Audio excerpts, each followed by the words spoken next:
Sadhguru Jagi Vasudev is a realized master, mystic, and yogi. He has shown the way for people to attain to their natural joy and to live life with experience from one's own inner nature. His presence is filled with grace and compassion.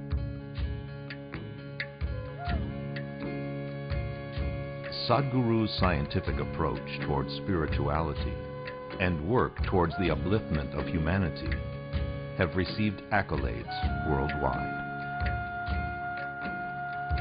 The words that come from him in intensity and utmost clarity, from his deep understanding and wisdom, can change the very core of the being.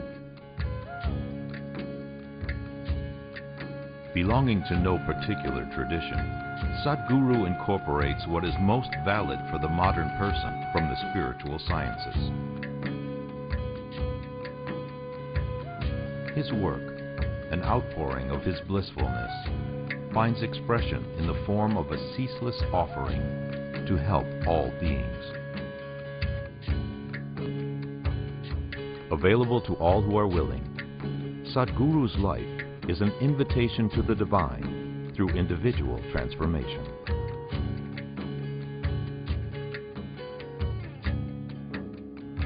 Welcome to the silent revolution of self-realization.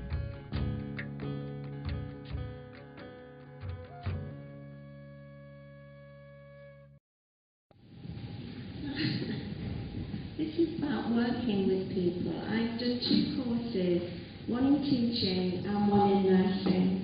And the theory is wonderful, learning it, this is the way to do it. But when I try to put it into practice with people, people I work with, it's just somehow, I don't know what I'm doing, but I try to do it right, like the theory. And I just don't get on with people. They don't like me to do it different. In fact, one person told the matron that, I was implying she was doing it wrong, which she was. Doing it wrong. And I was trying to be very diplomatic, I was being doing this. But there's something going on with me when I work with people, and it's, I don't know. I'm sorry,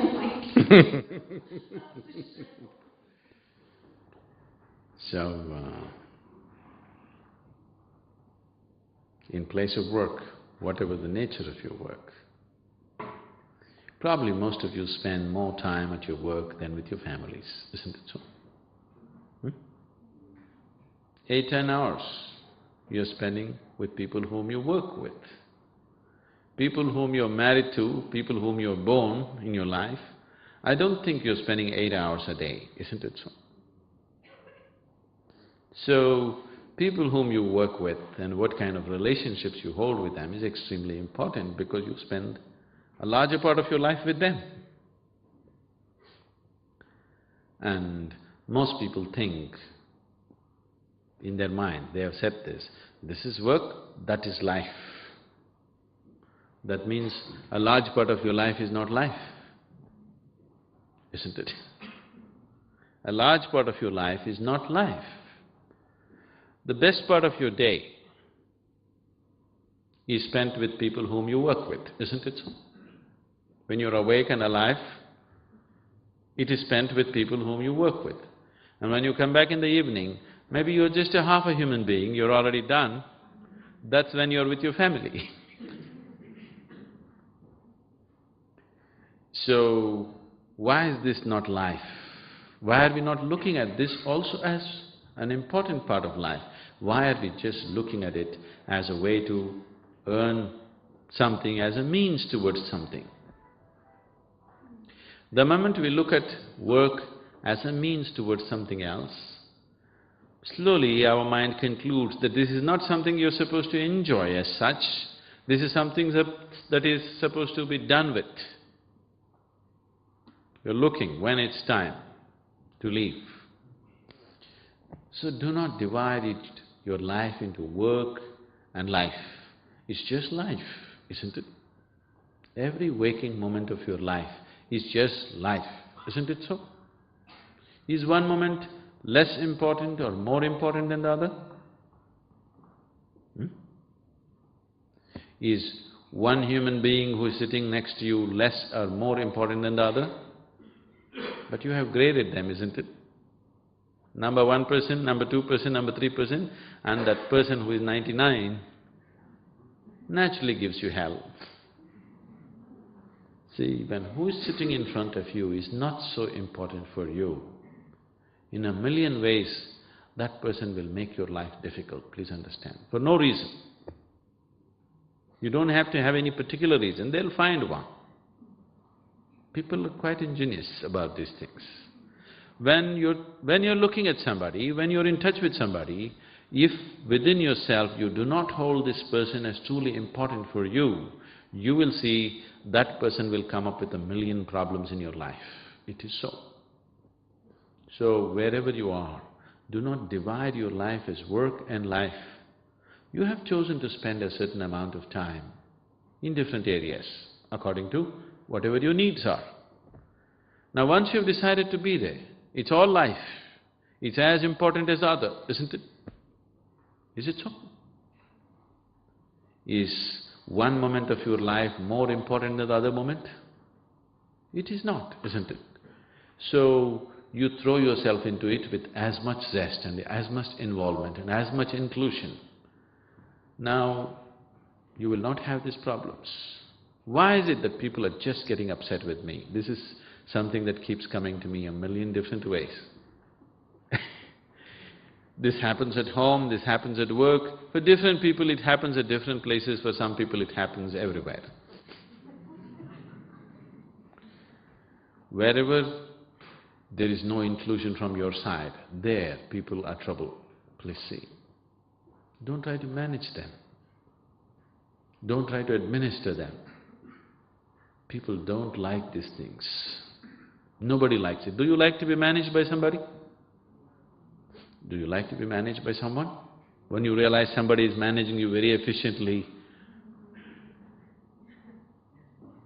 you thought everything was very spontaneous, and one day you realize somebody has been doing super management with you. Do you like it? No. And why do you think the other person should like it? They will also not like it. Nobody likes to be managed, but everybody longs to be included. Inclusion does not mean you have to go and hug everybody on the street. It's just the way you are. It's just the way you are, that's all.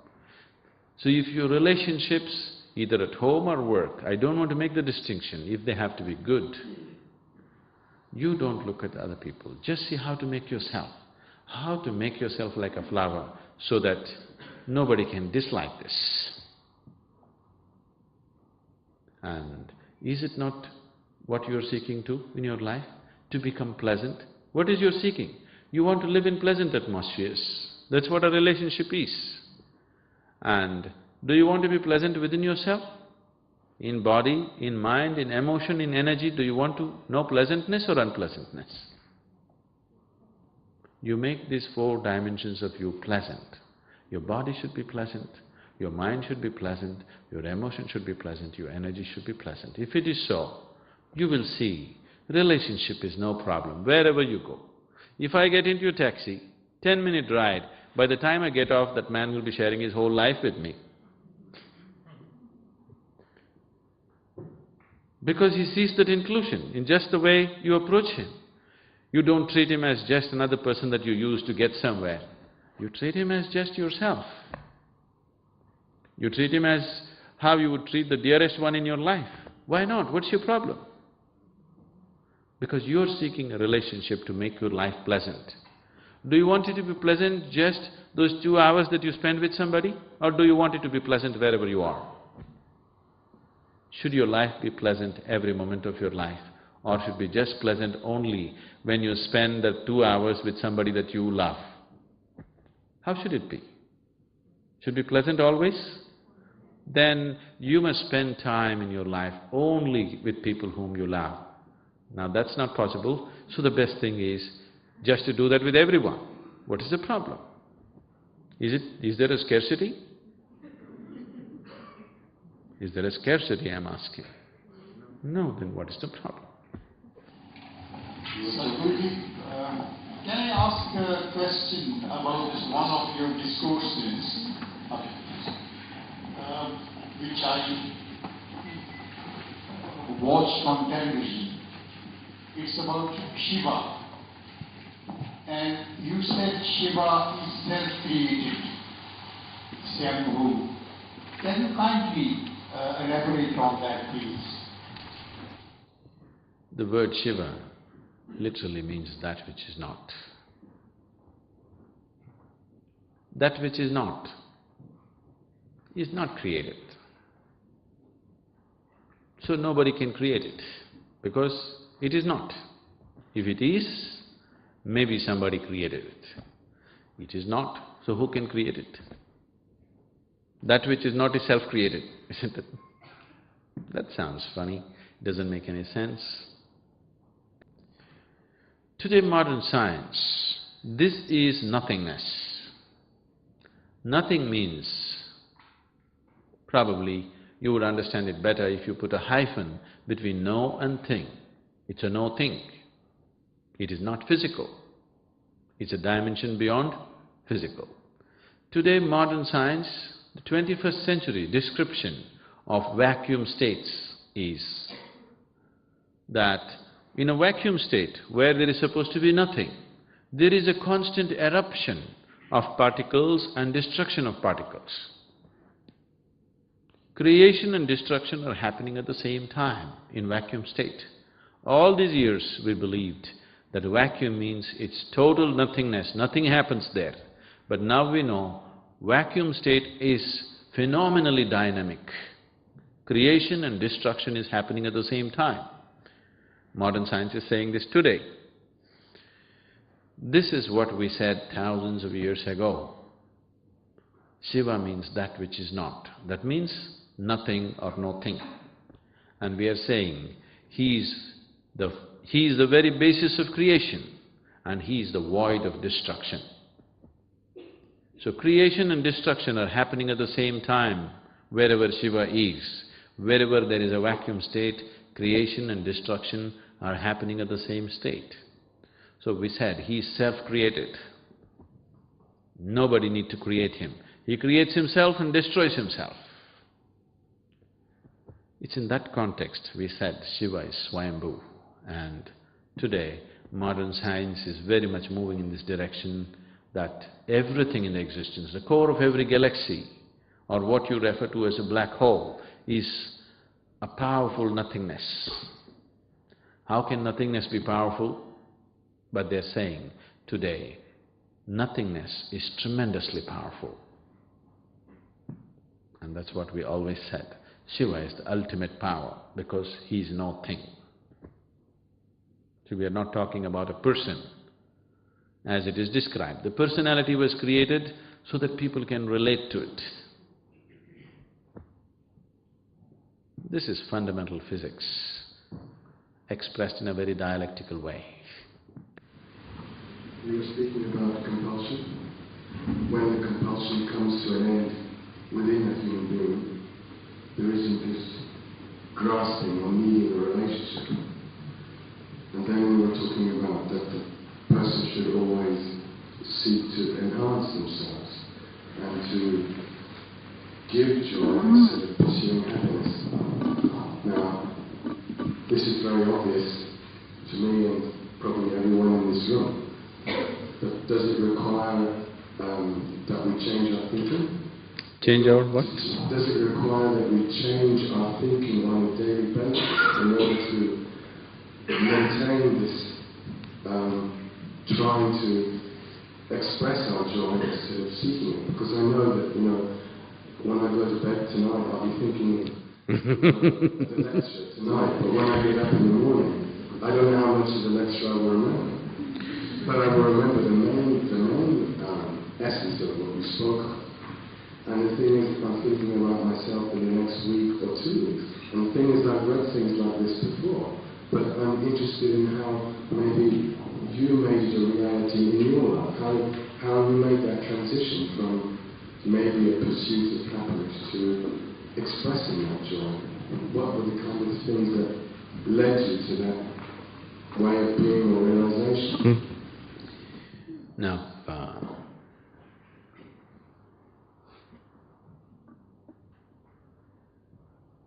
thought. Thought always has to be logical, isn't it? Maybe somebody else thinks your thought has no logic, but as far as you're concerned, you're thinking and speaking logically, isn't it so? Isn't it so? Somebody else thinks you have no logical sense, but as far as you're concerned, you are logical. Because thought can exist only with logic, and logic can happen only if there are two. Logic is a process of dividing everything, isn't it? Isn't it so? If you use logical means to approach anything, the only way it'll try to know anything is to divide it, to dissect it. That's the way logic can know anything. Thought has become very, very important in today's world. Your thought, whatever the nature of your thought, is functioning only from the data that has already been fed into you, isn't it so? Yes? This machine is functioning only from the data that has been fed into you. So it's a limited data. Can you make an effort to become more intelligent than the way you are right now?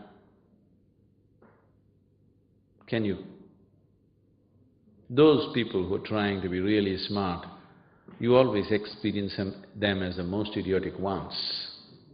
Isn't it so?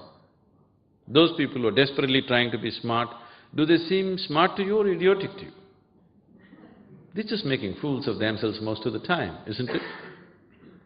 So you cannot make yourself more intelligent than you are. So can you make yourself more loving than the way you are? You try desperately, and when you try it, people go further and further away from you because you cannot do that either. So can you make yourself physically more capable than the way you are? Yes, with training you can do these things, but right now I'm saying, you cannot, isn't it? So trying to make yourself more than what you are right now is not enhancement, it's a desperation, and it never works. So when I said enhancement, I did not talk about this, and now you said, today, yes, today I will sleep, or you won't sleep because of the lecture, oh. If it runs too strongly in your head, you won't sleep well, isn't it? You should not listen to my lecture. You must learn to listen to the life within you. Life is always longing to be little more than what you're right now, isn't it so? Is it so? Wherever you are in your life, there is something within you which is longing to be little more than what you're right now. Is that so? Is it seeking enhancement or no? So you have to listen to this one, not to me. If you listen to me, you'll have stories in your head and it won't let you sleep tonight. And as you said, tomorrow morning you'll forget it. Or maybe it'll run for 3 more days and then it'll wear out. But the life within you, non-stop, it is constantly striving to be little more than what you are right now. Is it seeking enhancement? Always, isn't it? If you listen to it, you would naturally enhance. But your problem is, you are not life right now. You are just a bundle of thoughts, emotions and opinions. Most of the time, you are thinking about life, not living life. Isn't it so? Most of the time, you're only thinking about life, not living life. What can you think about life? Whatever you think about life need not have anything to do with life. Right now here, these 200 and odd people who are sitting here, these 200 people are not in one world, they're in 200 different worlds, isn't it so? If they're in 200 different worlds, does it mean to say that they're in reality or they're in some kind of a lie? What do you think? Are there really 200 different worlds? No. You have invented your own. And all your suffering comes from that, from your invention, not from the reality. Please see. What is the kind of suffering that you know? Mental and emotional, maybe sometimes physical. Yes? But basically most human beings are going through mental suffering, isn't it? What happens in your mind? Is it your creation?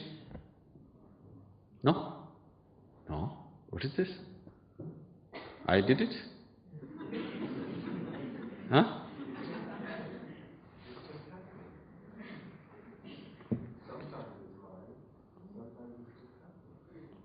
You can say, what's happening in London city is not mine. What's happening in you is definitely yours, isn't it? If you think even what's happening within me is not mine, then your life is not yours. You better just leave it. If this life is yours, is this mind yours? Okay, let's start with something more basic. Do you have some money in your pockets? How many pounds? Huh? Don't tell me. Something you have. Something you have, or yesterday you won the 17 million, whatever lottery, you have it in your pocket. Now you have it in your pocket, is it yours? Yes. Now you have a bundle of thoughts in your head, is that yours? Yes. So if these thoughts are becoming unpleasant and causing suffering to you, is that yours?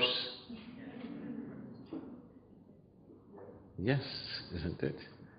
So this is just like saying, if I have money in my pocket, it's mine. If I have credit vouchers, it's not mine.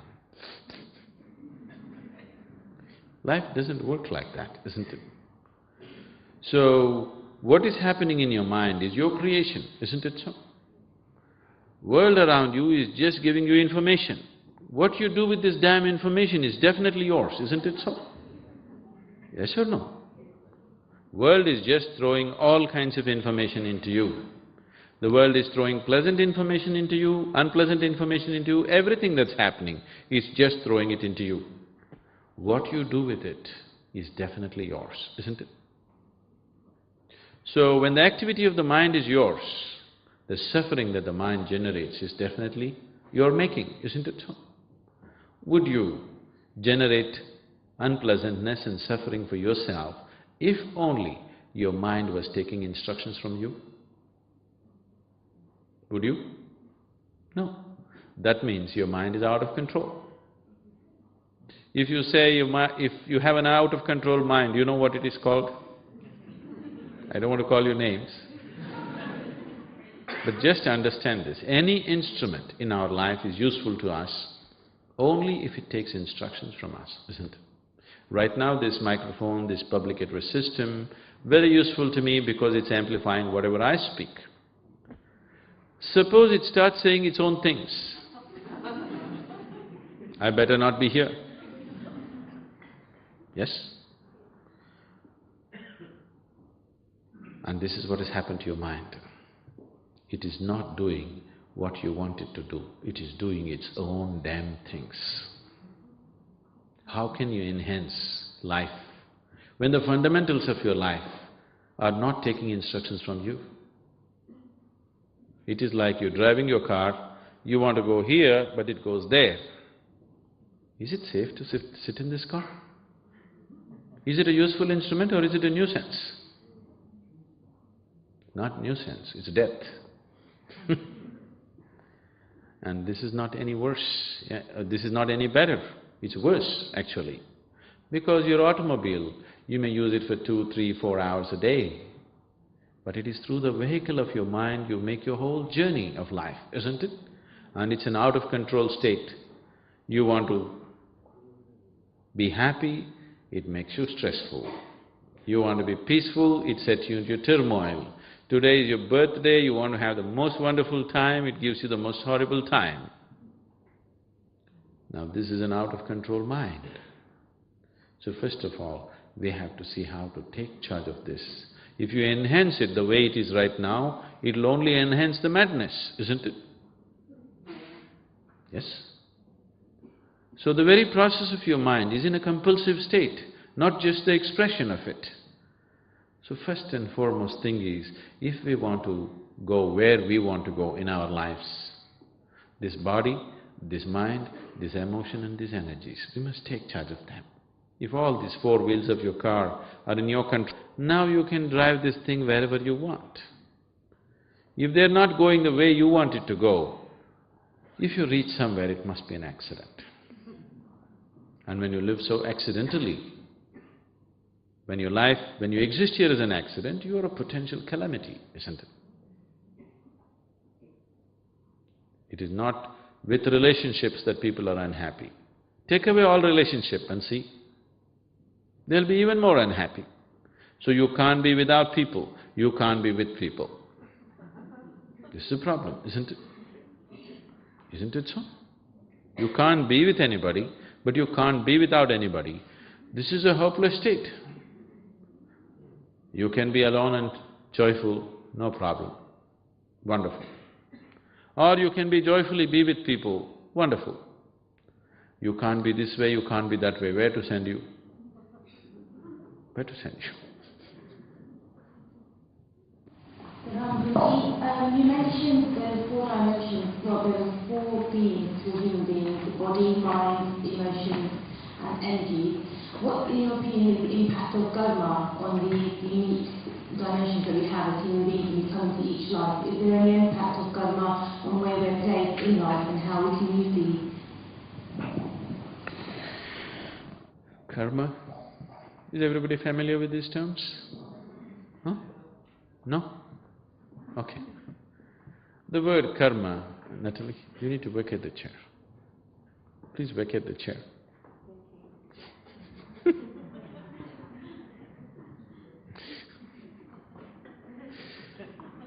Yeah.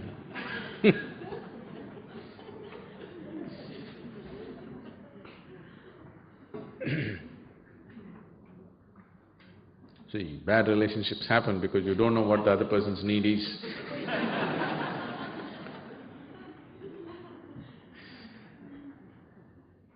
Karma means action. Action means we're talking about your action. Once again, when it comes to action, you perform action in four different ways. You can do action with your body, you can do mental action, emotional action and energy action. In all these four levels, action is constantly happening. Some of it you're consciously doing, a large part of it unconsciously happening, isn't it? Every action that you perform in these four dimensions, the imprint of this action is always left within you as a residue. So these imprints gather over a period of time and they develop their own tendencies. This is like the software. Unconsciously you write your own software depending upon the type of actions that you perform in your mind, in your emotion, in your body and in your energy. Accordingly you write your software. Whichever kind of software you wrote, now after some time, that is how this whole mechanism functions now. Once you write a certain type of software, now this whole system functions only that way, isn't it? It is not written by some other dimension or force, it is written by you, but because you did most of it unconsciously, you can't believe you did it. You went up a mountain, and as you were walking down, you just dislodged one small pebble. This pebble rolled down and slowly became a huge avalanche and wiped out a whole village. Now you can't believe you did it, isn't it? You can't believe you did it because you just dislodged a single pebble, but it's picked up momentum. So, this is just impression of everything. Whatever you do, either in body, mind, emotion or energy, is recorded in the system. And this becomes the fundamental of what kind of tendencies you develop. Depending upon the volume and the type of karma you have gathered, or the karmic impression that you have, you develop a certain tendency. Based on this tendency, accordingly you will move in certain directions, and you will also attract certain type of life towards you. If you find that you're constantly attracting unpleasant things into your life. For no reason, you're ending up meeting all the wrong people and the wrong situations. If such a thing is happening, the first and foremost thing that you need to do is take a little bit of backward step, sit down, withdraw into a certain amount of meditativeness and see how to redraw this software that has been unconsciously written within yourself. It's most important. You said with people and without people, sometimes you have to experience the same thing. So is that the rigidity of the nature, or is that something personally in some way you're unconscious, which is reacting the same situation? You have changed people, ways and things in your life, but still, for sometimes you are comfortable after changing all the things, but over a period of time, you are getting the same reaction. Now, the question is not about people. You need to understand this. Your ability to hold relationships is not about what type of people are around you. It is just that what type of person is here, which gives you the ability to hold relationships. Who is around you is not the thing. Who you are is the thing. So whether you're with people or without people, it is always best that you spend a little time without people before you impose yourself on other people. Put this one through a little bit of quality control before you impose this one on other people, isn't it? Spend a little time with yourself. Just spend 24 hours by yourself. Don't read, don't switch on your television, don't do anything. Just sit in one place. Eat well, no problem, don't sleep, stay awake and just be by yourself and see. You will understand what kind of person this one is. What all goes through in this one's head, what all goes through in his thought and his emotion, just see. And just see, would you like to hold a relationship with this kind of person? Would you like to meet this kind of person anywhere on the planet? If you feel this is a wonderful one, this is the kind of person I want to meet, then you go out, anyway you will have wonderful relationships. If you find this is somebody that you would like to avoid, somebody else you would like to find, then naturally you will be in trouble. Sometimes you may hit it off here and there, but never for good. For short periods of time, any relationship can work, isn't it? Something is being served for both the people, so any relationship can work for a short while. When we're talking about managing relationships, we're talking about long-term ways to work, isn't it? For a short while, anything can work, isn't it so? With any kind of person, it can work for a short while. But are you able to manage this for a long time? So, this is a simple thing you can do with yourself. Just spend 24 hours.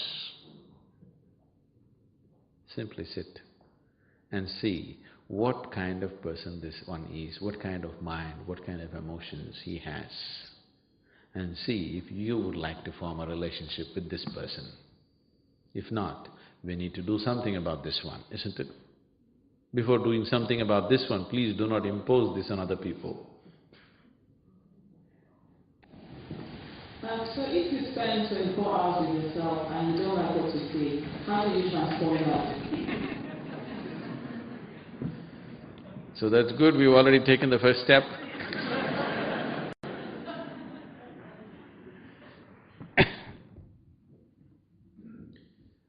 We need to understand the difference between transformation and change.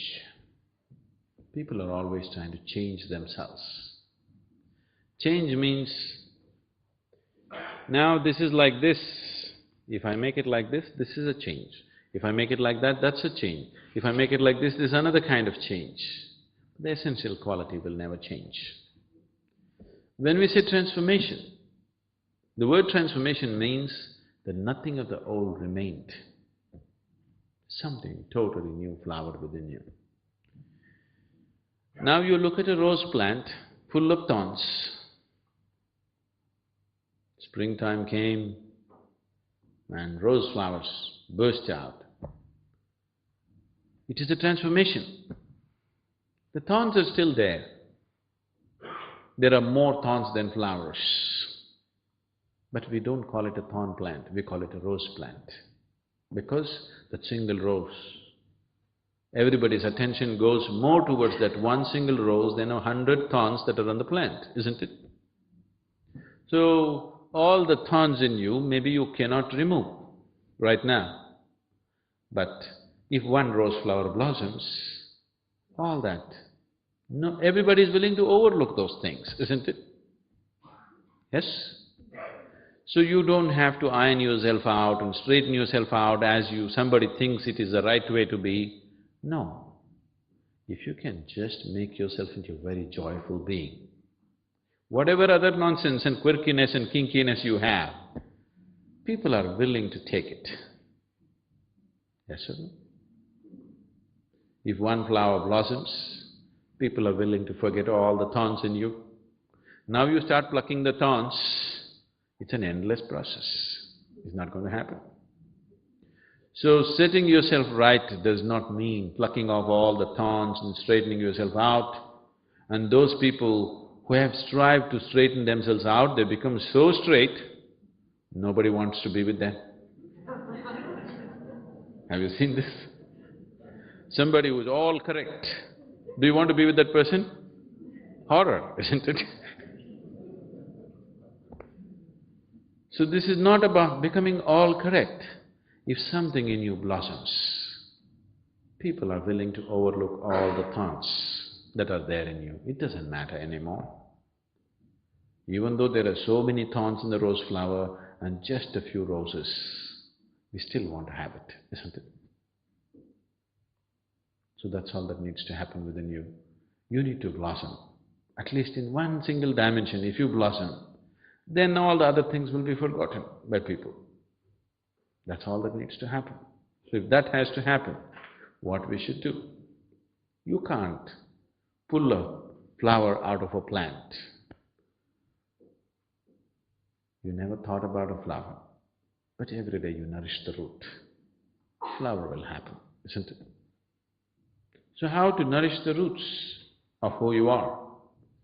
You have a mind, you have an emotion, you have a body, but all these things are functioning only because your life energies are functioning, isn't it so? Yes? Are you doing the lub-dub right now, or is it happening? Your heart beating, are you doing it or is it happening? It is happening. Your breath, inhalation and exhalation, are you doing it or is it happening? It is happening. Everything that is life is happening, isn't it? Is it so? It is happening, you are not doing it. If it is in your hands, you know what a mess it would be by now?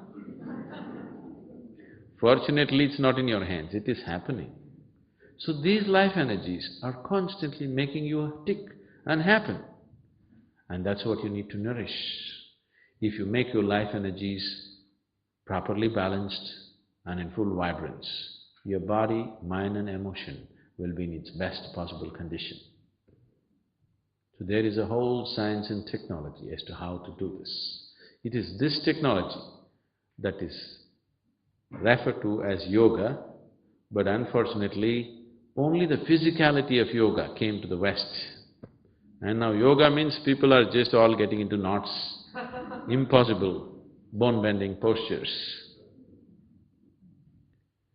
Yoga is the science and technology of nourishing the roots of your existence so that everything else naturally flowers. Because you want a flower, flower will not come. You have to do the right thing, only then it happens, isn't it? That is so with everything in your life. If you do not do the right things, it will not happen. If the right things are not happening, obviously you're not doing the right thing. Do your lakes freeze in England?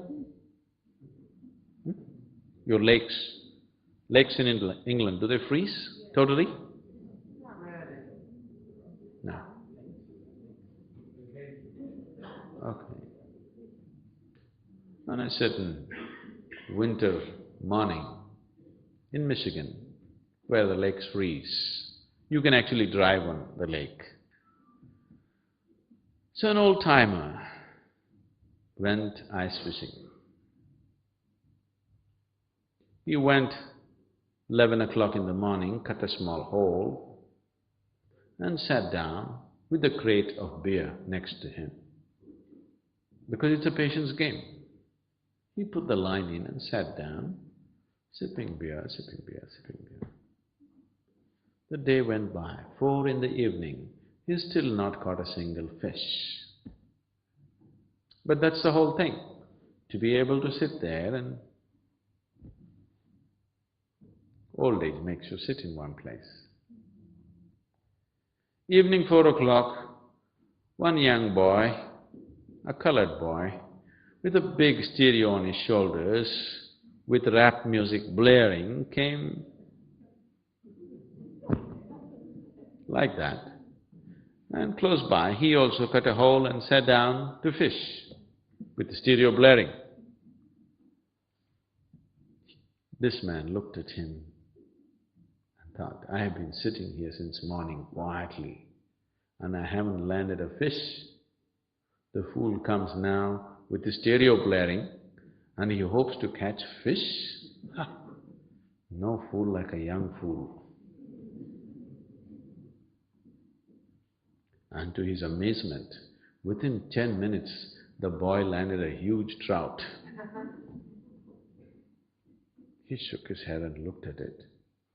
Then he said, okay, flash in the pan, dismissed him and again focused on his fishing. Another 10 minutes, the boy landed one more trout. Now he could not ignore him. With great desperation, he just looked at him, what is happening? I've been sitting here the whole day. Not a single fish. In 20 minutes, the boy has got 2. And to his utter amazement, in another 10 minutes, the boy landed one more trout. Now he couldn't hold it anymore. He kept his pride aside, slowly walked to the young boy and asked, see, I have been sitting here the whole day, not making a single sound, and I haven't landed a single fish. I see in 30 minutes you have 3 trouts in your basket. What is the secret of this? The boy said, Roo-ra-ra-ra-roo-ra-rum. What? The boy repeated, Roo-ra-ra-ra-roo-ra-rum. The man said, I don't understand what you're saying. The boy spat out a blob of something into his hands and said, you have to keep the worms warm.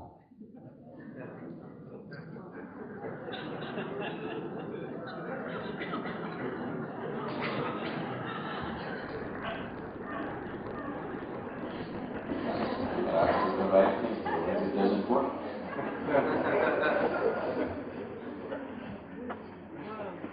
You have stupid morals and principles and ethics, it won't work. Life works only when you do the right thing, otherwise it just won't work.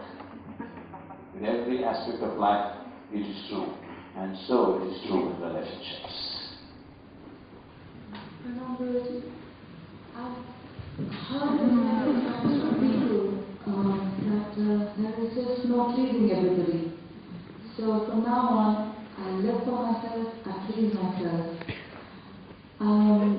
Is this a selfish path to go on, or can it be justified in some way? And another question, being a Hindu and having grown up with it, I'm often asked what is Hinduism? And I get all mixed up, so many gods and goddesses, such vastness. How do I put it in 5 lines? So if you can please give us all Indians that definition of Hinduism in few lines. Okay. That's very grateful. Thank you. Now,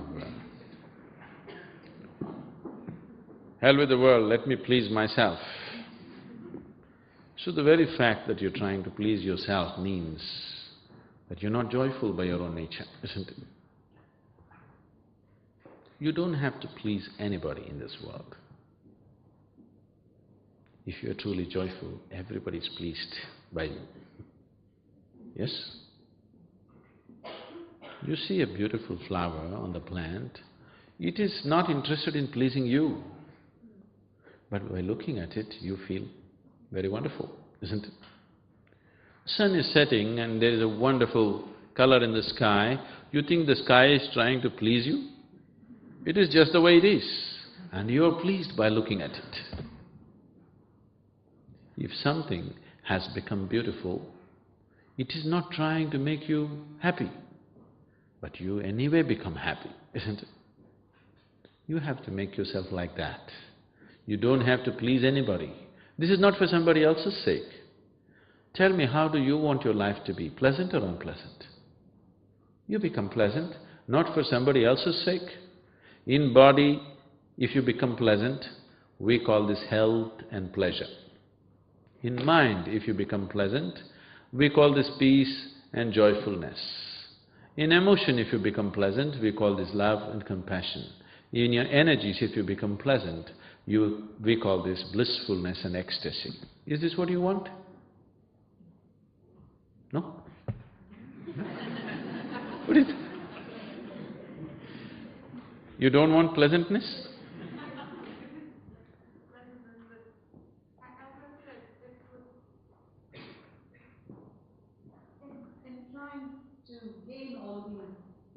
No, don't try to gain this. Is this what you want? As much pleasantness as possible around you. Is this what you want? Yes, that's fine. I'm just giving names that usually are used, but fundamentally, whether you call it peace or joy or ecstasy, whatever, this is just pleasantness, isn't it? Isn't it? Different levels of pleasantness. So, whatever is the maximum level of pleasantness possible in your body, mind, emotion and energy, do you want? Yes. So, we just have to look at that. How to make this one utterly pleasant. If you make this one utterly pleasant, you will deal with the world to the best of your ability, and that's all we can do. That's all we can do, isn't it? Whether you stand on your feet or on your head, you can only deal with it to the extent that you're capable, isn't it? But if you're pleasant and very pleasant, there is not much dealing involved, very little. Because when you're very pleasant, people around you will make everything happen for you, really. If you're truly pleasant, everybody will take care of you. See, I travel around the world without a rupee or a pound or a dollar in my pocket. Wherever I land, I'm well taken care of. Why are these people doing this? Because I've not done anything to them. I'm not going to give them $1 million because they give me a pound today. It is just that when you're in the company of utter pleasantness, you also become pleasant. And that's what everybody is seeking, isn't it? To be pleasant within themselves, to be pleasant around them. So you don't have to please anybody. The flowers are not trying to please you. That's the way they are. So we have them here, because they're so pleasant, isn't it? If they were not pleasant, we wouldn't keep them here, would we?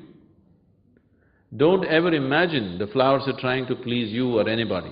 They don't care a hoot for you. Really. They just don't care a hoot for you. But it's their nature to be pleasant. So they are pleasant. Because they're pleasant, we want them around. If you are pleasant, everybody will want you around. That's all. You don't have to deal with them, you don't have to be pleasant to people. No, you don't have to try to be sweet to anybody. If you're just pleasant, whichever way you are, it's fine. Oh, Hindu.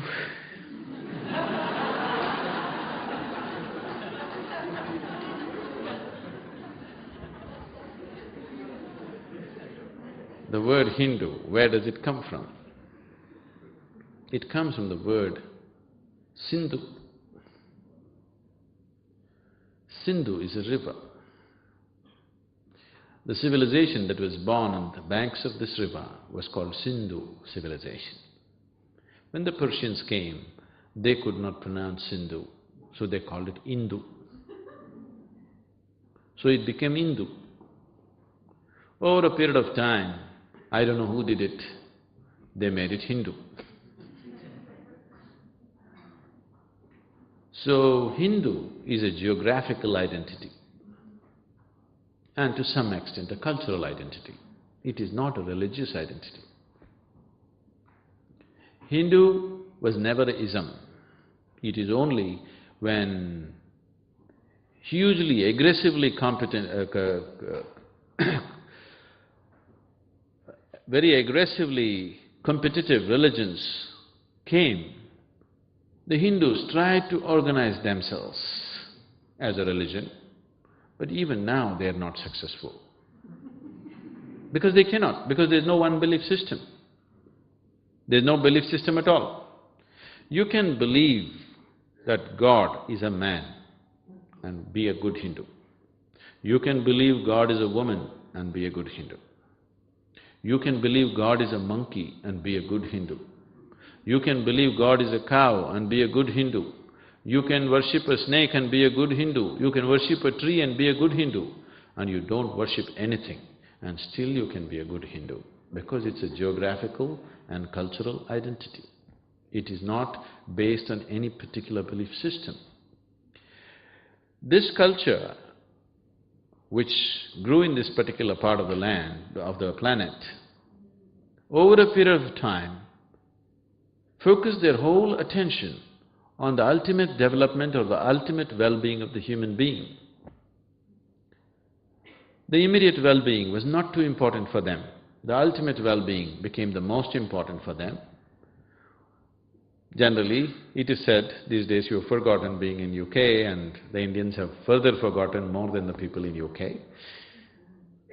Hindu means in your life there's only one goal, mukti. Mukti means liberation. The ultimate liberation is the only goal that a Hindu has. For him, his business, his career, his family are all secondary things, only stepping stones towards his ultimate liberation. Everything is secondary. His relationships are not important for him. For him, the only thing is liberation. Even God is just one more device for him to attain to his ultimate liberation. Nobody else looks at it this way. Generally, in every religion, God is the ultimate goal.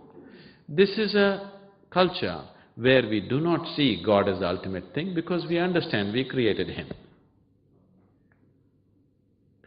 And we can create any number that we want, any kind we want.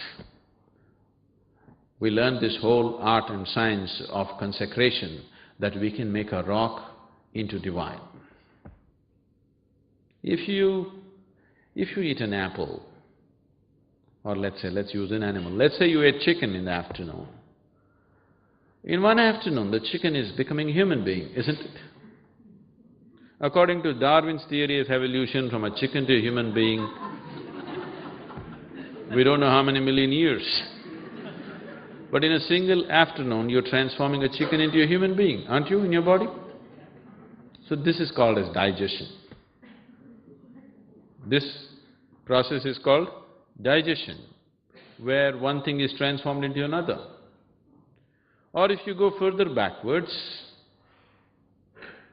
if you take manure, filth, and put it at the root of the plant, maybe in a month's time it becomes a sweet apple.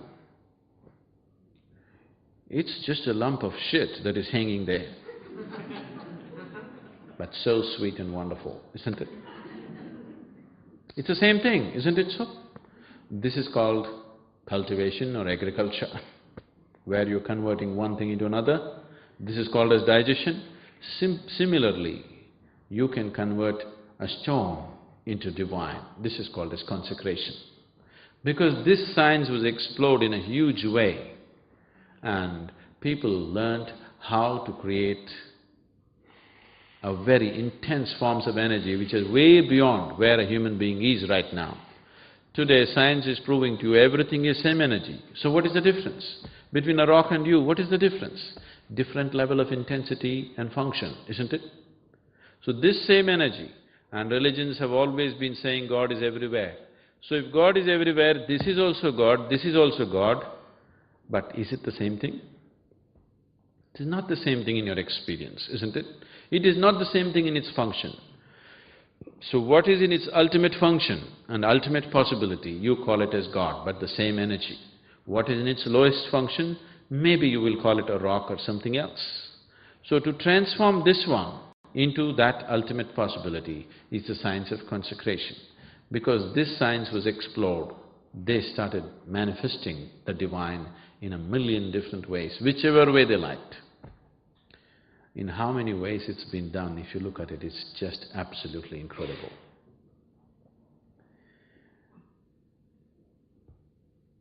Even people who are living in India have not explored these things, unfortunately, and it's been hugely lost these days.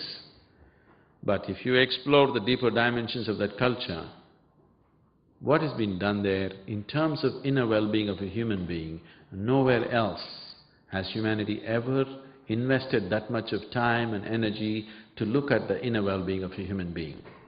It's absolutely incredible. If you explore the mysticism in India, it is so incredible you won't believe that it has happened on this planet.